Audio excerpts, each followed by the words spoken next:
This is the story of a forgotten battle in which Poland overcame the Soviet Red Army and may well have changed the fate of Europe and of the world. It's the story of the Battle of Warsaw, the miracle you've never heard of. In 1918, after 123 years of occupation, Poland rose again and the Poles were fervently rebuilding their country.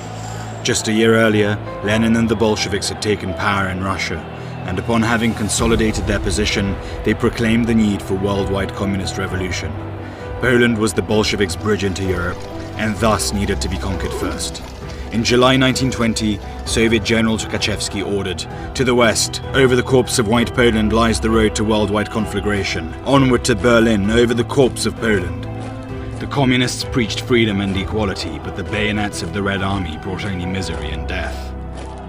It wasn't just the independence of Poland that was at stake.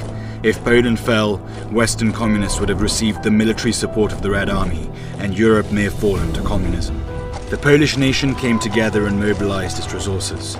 Over 100,000 Poles from all walks of life enlisted in the volunteer army. Thousands of women joined the female paramilitary, civilians gathered food and medical supplies, and church pews filled up as Poles prayed for victory. Volunteers from abroad joined the Polish army, Americans formed the Kościuszko Volunteer Flight Squadron, and the Hungarians supplied ammunition. The Soviets advanced, confident in victory.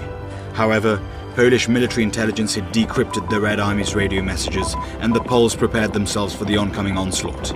This was a war of worlds, a battle between European civilization and communist totalitarianism.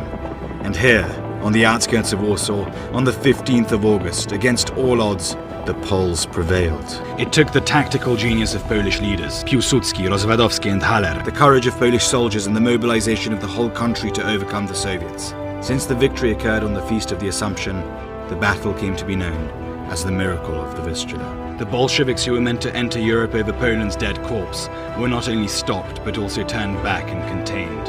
Remember, your freedoms are not free. They are hard-fought and paid for in blood. Do not waste this gift.